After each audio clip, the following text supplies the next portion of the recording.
Good evening and thank you for staying with us right here in Voice of the People 90.3 FM. This is the World News at 6. My name is Esther Wachuku. First off, the top stories.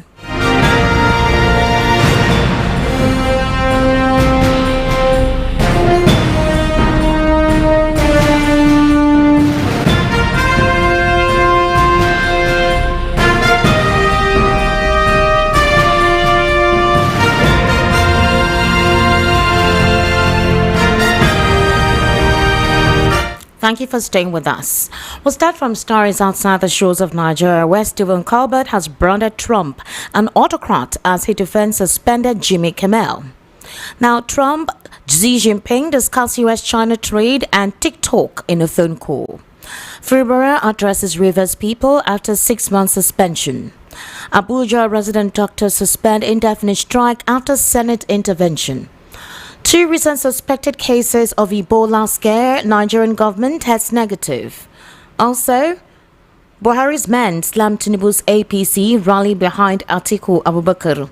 Peter Obi to announce party for presidential bid in November. Details now.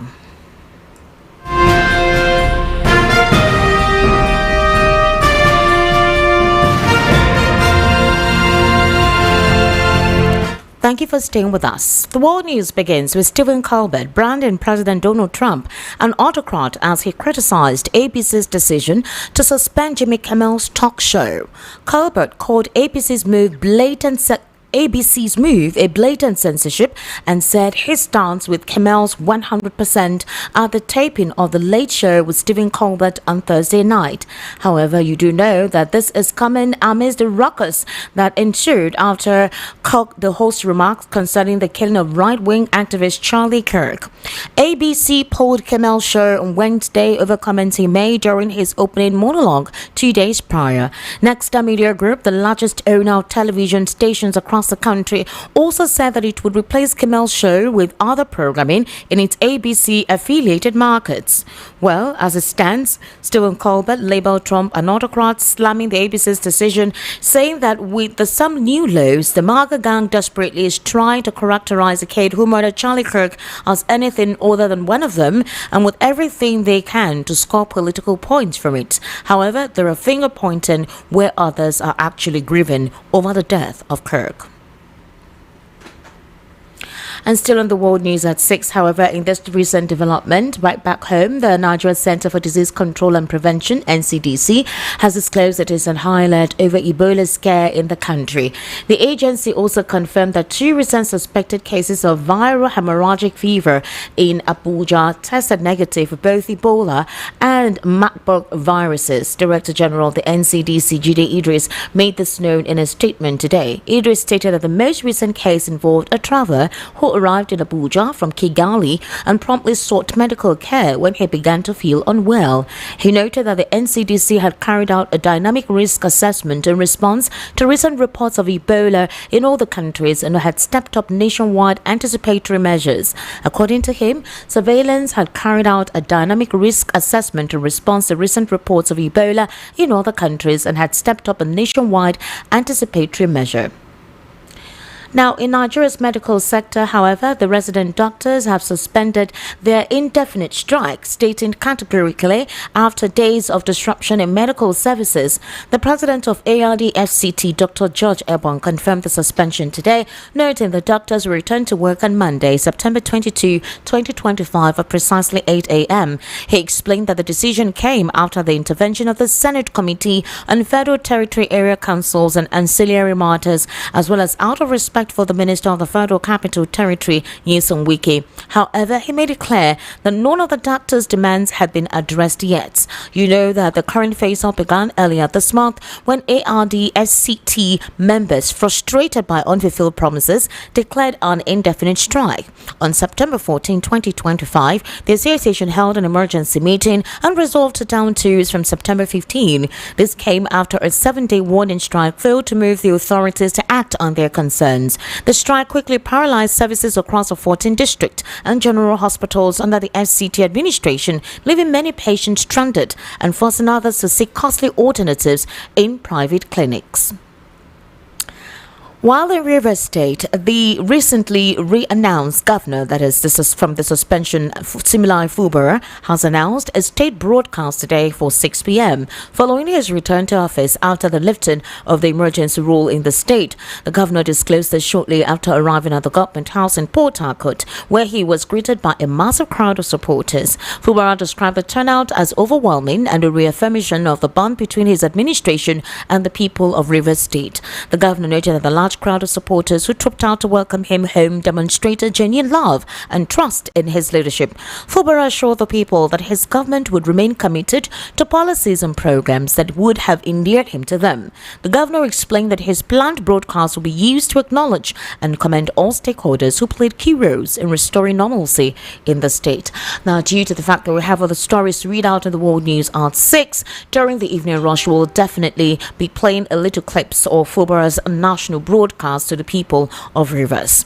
Now, some loyalists of former President Muhammadu Buhari, in a dramatic political twist ahead of the 2027 general elections, have declared support for former Vice President Atiku Abubakar, signaling widening cracks within the ruling All Progressives Congress.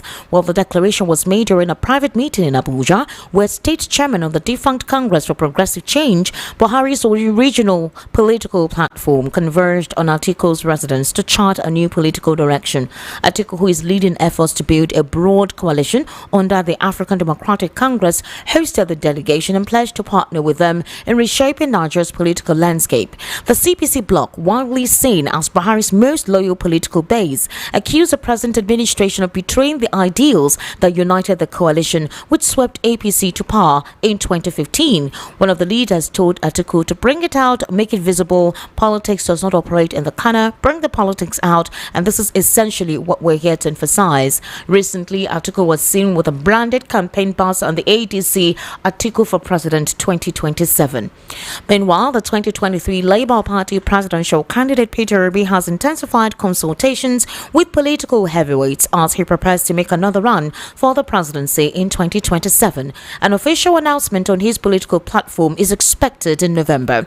Obi's recent meeting with former President Goodluck Ebele Jonathan in Abuja was aimed at seeking his support and persuading him not to join the 2027 race. According to multiple sources who spoke recently with correspondents, Obi later briefed former President Olusegun Obasanjo on the outcome of the Jonathan meeting, while also soliciting his continued backing.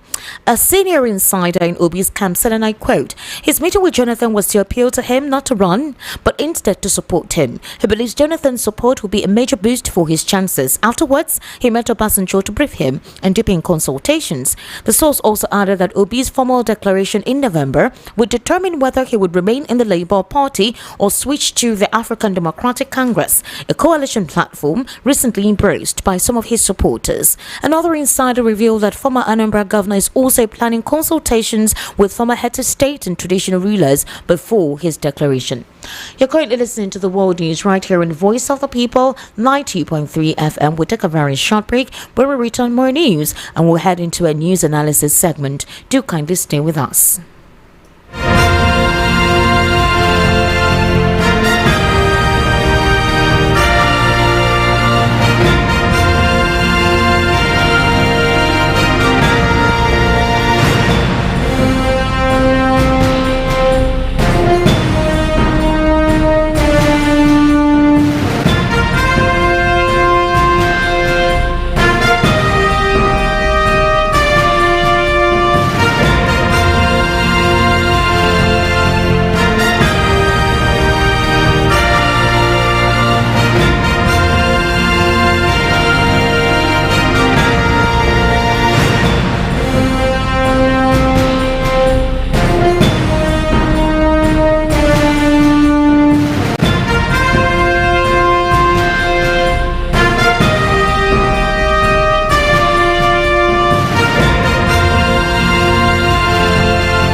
Welcome back. This is still the World News right here in Voice of the People, 90.3 FM. Well, Larry Olayinka, the Senior Special Assistant on Public Communications and Social Media to the Minister of the FCT, Nyesom Wike, has described former presidential candidate Omoyele Sowore as a dictator in militocracy. Well, he asserted that Sowore points accusatory fingers at others, but also has failed to practice what he preaches. Speaking via his social media platform today, the aide tackled Sowore for calling President Tinubu a criminal. He insisted that Sowore cannot handle what he dishes out to others. You recall that the human rights activist and former presidential candidate reacted furiously to a statement he claimed was made by the FCT minister Nyesom Wike, suggesting that President Tinubu should have ordered his assassination for criticizing him. In a fiery post on Thursday, Sowore described Wike as a drunkard, murderer, land grabber and thief, alleging that his political survival is a reflection of Nigerians' complacency and cowardice. The activist reiterated his stance that the president is unfit to lead Nigeria, targeting him a criminal, and insisting that the country is being ruled by leaders with questionable character. In the same vein, the minister has alleged that a military general once ordered his assassination during the 2019 general elections. Wike made the disclosure on Thursday while speaking under the directive of the then Transportation Minister Rotimi Amechi. In the same vein, however, he actually commended that many of the opposition governors who actually now complain of persecution had not faced the kind of threats he endured while he was in office. He thereby reiterated that it was important for opponents to consider themselves when they know they no longer have the strong power to continue in their quest for political relevance. Wike has oftentimes called out the opponents who he disclosed as those who do not rely on truth, insisting that justice should actually prevail in all circumstances. He actually disclosed, however, that it was imperative for Nigerians to understand that politics is not being dealt with kid gloves, but however insisted that the method with which things are handled actually remains on a sustainable factor to developmental growth. Now, one of the questions that we're going to be asking our analyst this evening, specifically why I'm trying to contact him, is why Sowore continues with the statement of referring to the president as a criminal and now calling Nyesom Wike a murderer and a land grabber. Also, the reaction whereby more lawsuits that were supposed to emerge, especially from the FCT minister, has not emerged. While Nigerians continue to call out the brazenness of Omoyele Sowore and disclosing the disparity in how issues are treated among some political stalwarts and some Nigerians who criticize, there are fears that Sowore may be pushing the button too far for his insistence on the derogatory names he has called the president on several occasions, despite the lawsuit being filed by the DSS to him and towards Meta as well as Twitter, also known as X. Omoyele Sowore has insisted over time that most of the political elites are so corrupt and do not have any position to be in charge of the government. So the question now is, what next? What exactly will the presidency do, the DSS do? He has actually added Nyesom Wike to the cause of the insults, saying he's a land grabber, he's a murderer. I want us to take a very brief listen to this particular interview, or rather conversation, that was held way back in 2015 or 2016 thereabout, during one of the elections, where Wike actually threatened one of the INEC officials that if he does not do what he's asked to do, then he'll pay for it. Let's take a brief listen to this. I've spoken with you. No, I'm not. Okay, let me check in. That time he said I should call. Yeah, what's the problem? Well, there's no problem except we ask that they should move the thing to the rack center they refuse. And the usual intimidation. Intimidation by who now? No, we know that's what they will do. It's just that, arriving late a bit and it's trying to put up his bossman and set up our... I don't know what you're saying. You're not saying that anything. Who is intimidating you? No, like me. Nobody is intimidating me. What? We have people there. Tell everybody to be there. Nobody. You couldn't did it. You couldn't say don't move there. You couldn't did it. They couldn't do anything. You understand me? You couldn't go and did it. So the hero say you will not do it, not as a fan. Yeah. From Plateau. From Plateau. I'll call the Plateau man now.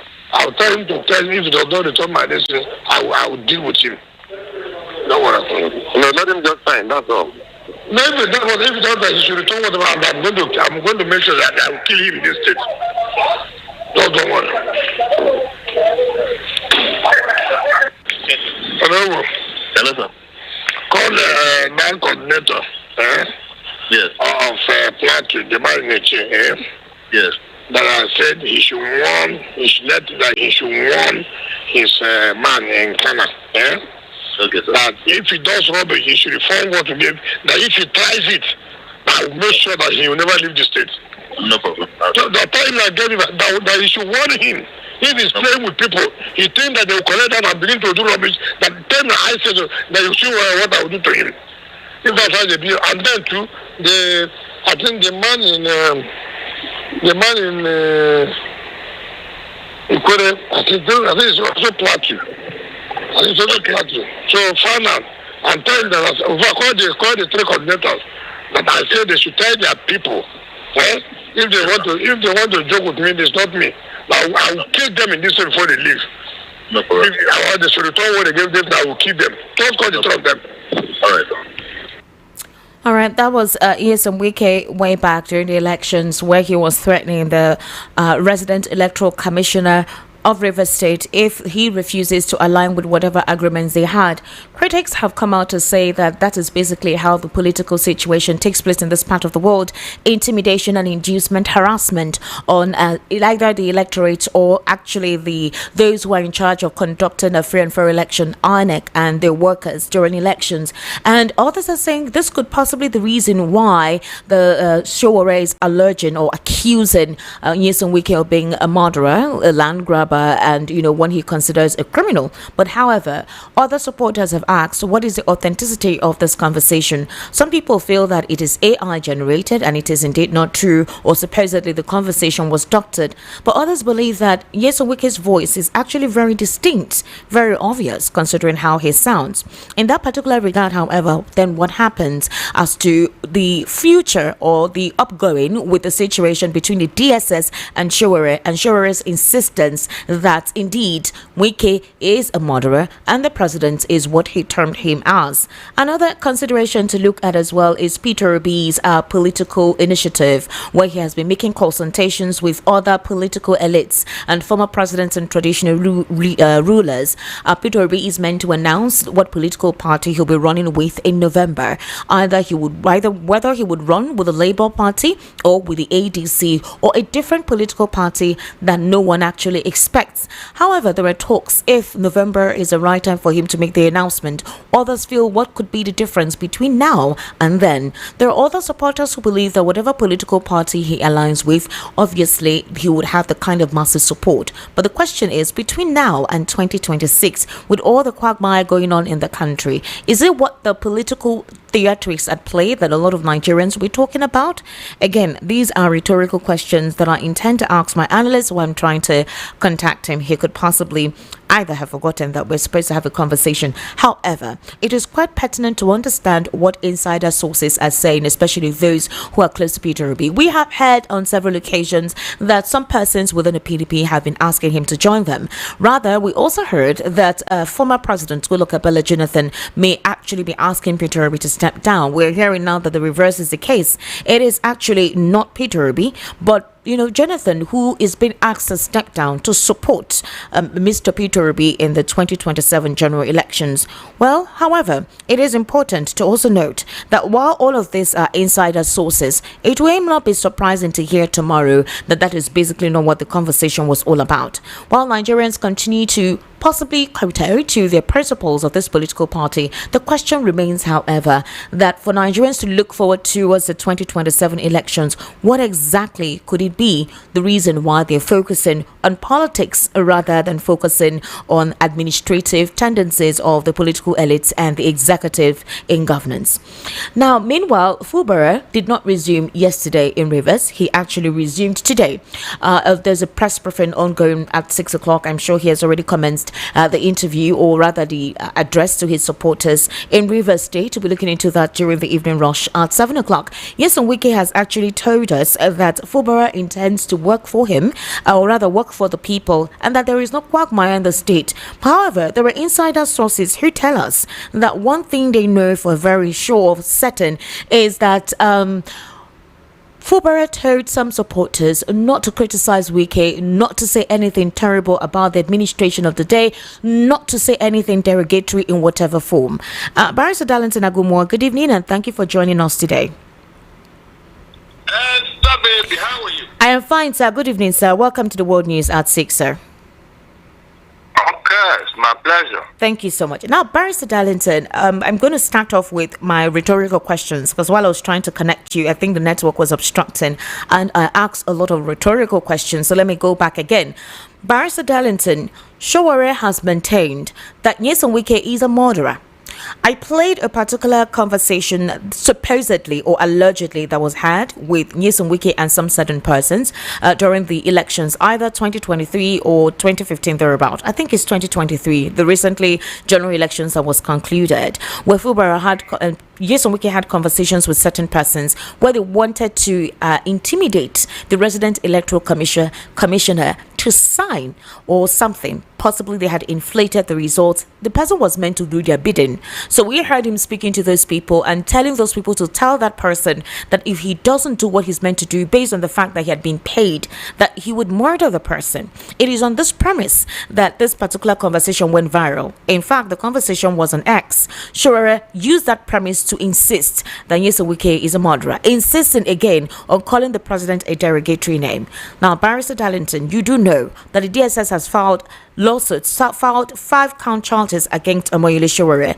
He seems not to be afraid. Do you think he's pushing the button too far with all of these expressions he's been making recently on social media? No, I don't think Sowore is getting it right. I think he's biting more than he can chew in this particular matter. Okay. If he calls Wike a bully, I will understand. But to call him a murderer and all that. You called him a murderer, a land grabber. No court has validated that particular statement. Yeah, so calling Wike a murderer is a no-no. Based on what we had, you can call him a bully, and that will suffice. In the case of the president, yes, for forfeiting some amount of money, that is plea bargain. Plea bargain means accept guilt under the law, so that you can receive a mild sentence and all that. For him to have forfeited, that one is certain now that he forfeited some money in US. So you can no longer rule it out. That is a fact. So putting the two of them together and them, making a categorical statement is wrong. You should separate it. And I will advise him. I think when Tinubu came into office, he was the one that released Sowore from detention. Because Buhari put him there for treasonable felony. Now that he has been released, I don't know why he has become so arrogant and so uncontrollable.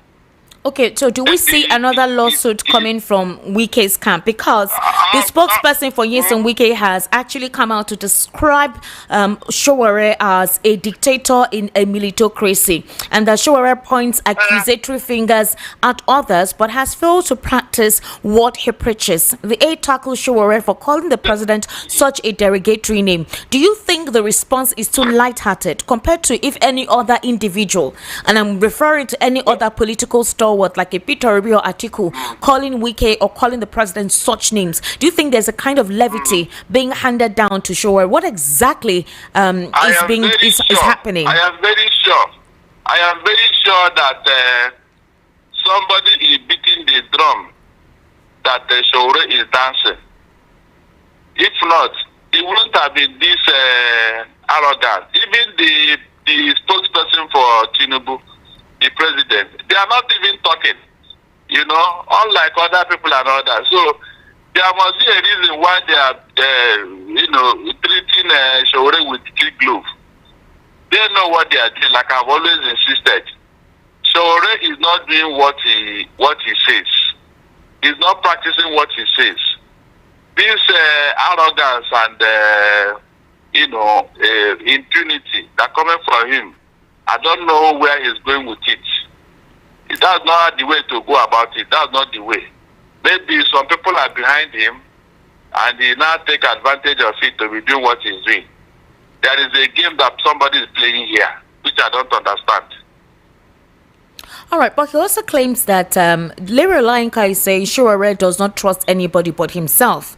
He referred to Sowore as a party chairman, a treasurer, a financial secretary, presidential candidate, same human rights and beings activist, actually making noise about democracy, that he is not a Democrat. And however, referring to 14,603 votes that Sowore had gotten, while he also wants to use that particular number of votes to be president and vice president and senate president and speaker and chief justice of Nigeria all at the same time.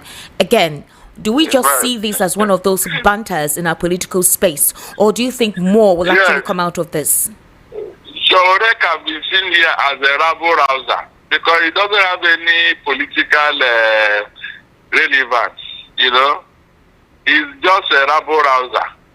If all his life he has only garnered 14,000 votes, all this while he has been campaigning and, making noise. He's just a rabble-rouser. What they said is true. In his political party, have you had any structure from that party? Do you know the party chairman? Have you ever seen any spokesman for his party? So he doesn't even have a structure in his party. He doesn't. He doesn't, seriously. So I don't know why this young man should be insulting everybody, including P2B. And everybody just left him. Like I said, something is playing the drum, he's dancing. Something is playing that drum, he's dancing. It's not. Okay. Tell me any other person that has been this arrogant. Tell me, just look around. Any other person that has been this arrogant towards the presidency, and yet, he's working about. Even the DSS was begging him to remove the post. He tweeted somewhere. They were literally begging him. They were literally begging him, writing letters to him and all that. Who does that? So, I wish them well, whatever they are doing, but they cannot deceive me. They cannot deceive me. I was the one that handed the first salvo. That Sowore is not what he claimed to be. And I gave my reasons. But some other persons may disagree with you with the term that he referred to Wike and Wike as. You remember what happened in Port Harcourt when Wike was the governor of the state, the killings that took place there that he ordered. Look, did any court say that Wike murdered somebody? These are the issues now. Did any court, even when Wike left office as governor, did any court validate that claim that Wike murdered somebody in Port Harcourt or elsewhere? I said the best you can claim and Wike is that he's a bully. Based on what we can see him doing to the governor and other people. You can say that, yes, and you can, you can even bring evidence to that. The way he talks to people and all that is not to call him a bully. And that may suffice, but a murderer, I don't think so. All right, Barry sir, let's move on to Peter Obi. I don't know what political party he belongs to, but he's part of the coalition. And he was a former presidential candidate on the Labour Party. So he's intensifying consultations with political heavyweights while he's preparing to make another run for the presidency in 2027. Now, Wike has been, as I said, Peter Obi has been quiet. In fact, there are talks that he may actually step down from the presidential race for 2027. There were also permutations that he was asked to drop down his ambition or step down his ambition to support former President Goodluck Ebele Jonathan. But an insider has told us that the recent meeting Peter Obi had with Jonathan was to beg Jonathan not to run for 2027. Now, the APC has actually warned Jonathan not to run. Bishop Matthew Kuka has asked Jonathan not to run. Peter Obi is also asking asking Jonathan not to run, that Jonathan should actually support him, and that by November, we're going to eventually hear the announcement of what political party Peter Obi intends to run as a presidential candidate, either with the Labour Party, which obviously has not been parading himself as part of, or the coalition, which is ADC. Now, you also recall that Atiku Abubakar himself has begun early campaigns. Just 2 days ago, we saw a campaign bus with his name, Atiku for President 2027, under the platform of the ADC. So what would you say to this? Now, with what we are seeing recently, P2B is left with the PDP and Labour Party. Okay. Because Atiku has taken effective dominance of ADC. With all this arrangement, with all this preparation, I don't think he will surrender it to anybody. That is a fact. So, except P2B is going to join Atiku in ADC as his vice, which is people have told him not to even try. So, we are now looking at the PDP, Labour Party, or any other unknown political party. That is the option. We can speculate that these are the options left for P2B. He will not go and form a new party now. It's not possible. So, he's going to use an existing party. But it may not be ADC, except there is a secret arrangement that Atiku will step down for him, which I doubt. All right. So we don't need to speculate much.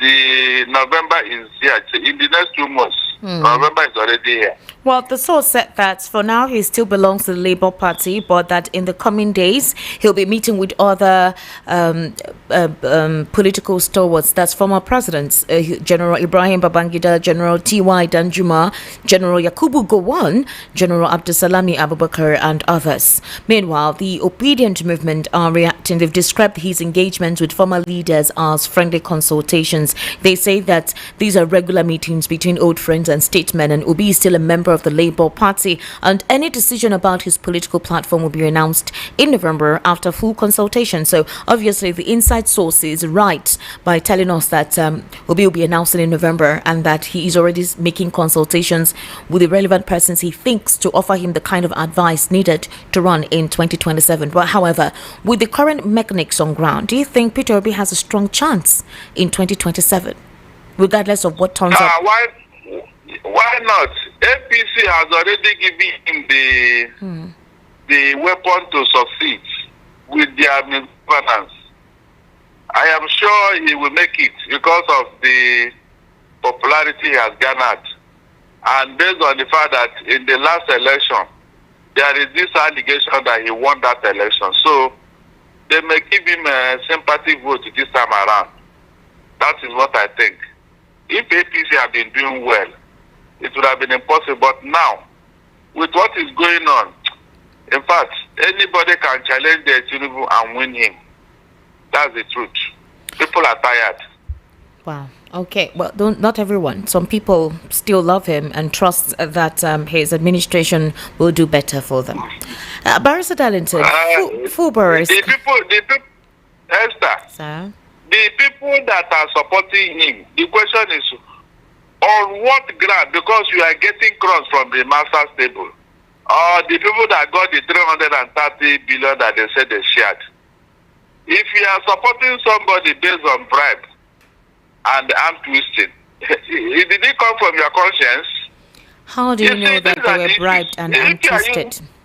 That money, let us see how that money went around and see who got it. We heard that some lawyers are already suing Wale Edu to ensure that the names, but however, they can produce names, Barrister Darlington. Names can be produced from nowhere. If you want names can be brought up. Yes, good. We now check whether those people are the poorest of the poor. That is the issue here. How do you want to know that the poorest of the poor, if poorest of the poor, they say do not have bank statements, do not have bank accounts? They only need their name. Check us. Is that not what I said yesterday? That how could you say that these people are the poorest of the poor? If you share money to your party member to support you, is that popularity? It's not. The people that are going to look, the main issue that they should go to court with, they have not. They have not. So what do you think is something will come out of this? Nothing. They just want to go and do legal exercise in the court. Nothing will come out of it, because I am very surprised with what is going on with our judiciary and the court. Seriously. Very, very surprised. Everybody just kept quiet. They give service to serious issues that is undermining our democracy. Leave service. Even most of the lawyers are compromised already. They are compromised. The leadership is compromised. That's why they pay lip service to serious national issues that warrant protest, massive protest, boycott of the courts. They are not doing anything. They don't relax. Everything they say, let us move on. Look at where we have moved on to. The election, the lawyer that stood for Tinubu, do you see here what one of the lawyers said during their final written address? That if this do not rule in favor of their clients, that Nigeria will burn. Can you imagine, Esther? NBA, agency, all of them did not see anything wrong with this. If that lawyer should try this in UK, they will withdraw his license and ban him. You threaten the court to rule in your favor, and then everybody just look the other side. Very serious issue. So this is how they become big lawyers, Abi. This is how they make all the big money, by threatening the court.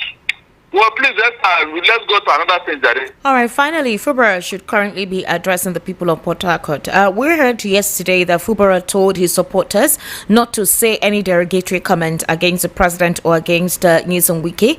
Nyesom Wike, however, has also spoken via the interview he had recently with Shane Okimbaloye that he trusts that Fubara will do a very good job, and that, peace already has been resolved and he expects some form of unison. However, there are doubts as to the capacity of Fubara. Though he's addressing, we'll be looking into that during the evening rush. Do you think that Fubara actually can do what he needs to do in the next 2 years of his administration, whereby there'll be no intimidation and no inducement or nobody telling him what to do? Because Nyesom Wike said he is not going to be telling him what to do. You said it before that he's not going to be a godfather in River State. Is that not what you said? What happened later? I told you, Esther, don't anybody that has any issue or any communication or any relationship with APC, don't ever take what they are saying, because one of the credentials to be a member of that party is your capacity to tell lies. I'm telling you. Look around. Mention any of them that you can say, yes, this one is so decent that he's not involved in this thing they are doing. Mention one person that has told you anything from APC that you later find out that this thing is the truth. I've challenged you on several occasions, but you have not been able to convince me otherwise. So what Wike is saying is otherwise. He has led ambush for Fubara, and Fubara has into that ambush. There's no other way. He's going to delegate him big time around this time around, because the money that is causing problem, they have hijacked in the treasury. All that Fubara will be dictated from Abuja. That's the truth. He dare not go do anything because all that surrounded him now are wicked people. So even if you want to buy a roasted corn of 100 naira, they will tell Wike whether he should buy it or not. And if Wike does not approve of it, he will not buy it. That is just the truth. That will tell you the level of imposition the man has walked into. And if you want to be stubborn like before, they will simply impeach him. That's the truth. It's either they will impeach him or Fubara will resign. Because they will never give him a breathing space. Don't deceive yourself. If he's just there because he just wants to be there. Not that he's going to do anything that Wike does not like. Whatever Fubara is going to do now is what Wike have told him to do. If Wike does not like it, he will not do it. Simple. All right, Barrister Darlington, thank you so much for taking your time and giving us your perspective to the stories right out of the world news at 6. We simply do appreciate your input. It's my pleasure. All right, thank you, sir. Now, just before we go, President Trump has disclosed that he will meet with Chinese President Xi Jinping at the Asia-Pacific Economic Cooperation Summit in South Korea next month, and that the two made progress on their approval of a deal on new ownership of TikTok. Mr. Trump said in a Truth Social post after the call that it was very productive indeed, and that he agreed to travel to China early next year. He also disclosed, however, that the call was a very good one and that indeed more conversations will emerge from this, as he considered the relationship to be one threading on a light part. The two leaders spoke in a phone call today that the White House said started at 8 a.m. The call was expected to focus on TikTok and also on trade, as the world's two biggest economies have been locked in a tariff war. The president has signaled that he's been open to negotiating and told Fox News on Thursday that they're very close to deals on all of it. And that's a wrap on the World News at 6. My name is Esther Wachuku. Good evening and thank you for listening.